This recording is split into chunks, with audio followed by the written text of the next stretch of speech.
നമസ്തേ പ്രിയമുള്ള പ്രേക്ഷകരെ, ഇവിടെ ചർച്ച ചെയ്യുന്ന ജ്യോതിഷ വിഷയം നിങ്ങളുടെ നാളെയിൽ നാം ചർച്ച ചെയ്യുന്നത് നാളെ 1201 മിഥുനമാസം 25-ാം തീയതി, അതായത് 2026 ജൂലൈ മാസം 9-ാം തീയതി. നാളെ ഗുരുവാരമാകുന്നു, വ്യാഴാഴ്ചയാകുന്നു. നാളത്തെ സൂര്യോദയം കാലത്ത് 6:12-നും അസ്തമയം വൈകിട്ട് 6:47-നുമാകുന്നു തൃശ്ശൂരിൽ. വ്യാഴാഴ്ചത്തെ രാഹുകാലം നിങ്ങൾക്കറിയാം. ഉച്ചയ്ക്ക് 1:30 മുതൽ 3 മണി വരെയുള്ള സമയം രാഹുകാലം. നാം ശുഭകാര്യങ്ങളൊന്നും അനുഷ്ഠിക്കാറില്ല. നാളെ കാലത്ത് 10:35 വരെ കറുത്തപക്ഷത്തിലെ നവമി തിഥി, വാങ്ങാനും കൊടുക്കാനും ഒന്നും അനുകൂലമല്ലാത്ത തിഥി. രിക്താതിഥിയാണ്, ഒഴിഞ്ഞ തിഥിയാണ്. 4 ചതുർത്ഥി, നവമി 9, അപ്രകാരം ചതുർദശി 14-ാമത്തേത്.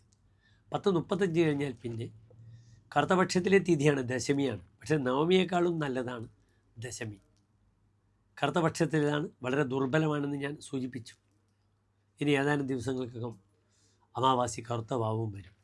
നാളത്തെ നക്ഷത്രം അശ്വതി നക്ഷത്രമാണ്. നാളെ ഉച്ചയ്ക്ക് 2:30 വരെ അശ്വതി നക്ഷത്രമാണ്. എല്ലാ ശുഭകാര്യങ്ങൾക്കും നാം സ്വീകരിക്കുന്ന നക്ഷത്രമാണ് അശ്വതി എന്നറിയുക. വ്യാഴാഴ്ചയാണ്, അശ്വതിയാണ്.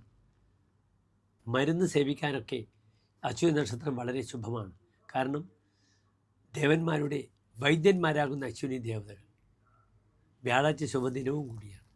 നാളെ എൻ്റെ പ്രിയപ്പെട്ട പ്രേക്ഷകർക്ക് വല്ല മരുന്നൊക്കെ സേവിപ്പാനുണ്ടെങ്കിൽ നാളെ നവമി തിഥി കഴിഞ്ഞുള്ള സമയം 11:15 മുതൽ 12:15 വരെയുള്ള സമയം എല്ലാ ശുഭകാര്യങ്ങൾക്കും, അത് യാത്രയായാലും മറ്റെല്ലാ വിഷയങ്ങൾക്കും വളരെ അനുകൂലമാണ്. കാരണം അശ്വതി ശുഭനക്ഷത്രമാണ്. അത് ഉത്രത്രയത്തിൽ പെടുന്നു. 9 നക്ഷത്രങ്ങളിൽ ഒന്നാണ് അശ്വതി. ഉത്രമൊത്തം ചിത്ര, ഉത്രാടം, തിരുവോണം, അവിട്ടം, ഉത്രട്ടാതി, രേവതി, അശ്വതി. നാളെ എൻ്റെ പ്രിയപ്പെട്ട പ്രേക്ഷകർക്ക് കാലത്ത് സർപ്പക്ഷേത്രത്തിൽ പോകാം.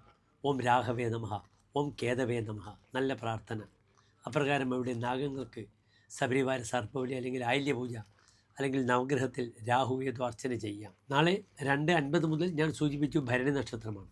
ഭരണിയുടെ ശുഭകാര്യത്തിന് നാം ഉപയോഗിക്കുന്ന നക്ഷത്രമല്ല, പക്ഷേ ദേവീപ്രീതിക്ക് വളരെ നല്ലതാണ്. അതിനാൽ വൈകിട്ട് എൻ്റെ പ്രിയമുള്ള പ്രേക്ഷകർ ദേവീക്ഷേത്രത്തിൽ പോവുക. അപ്രകാരം തന്നെ നന്നായി ലളിതാ സഹസ്രനാമം പാരായണം ചെയ്യുക.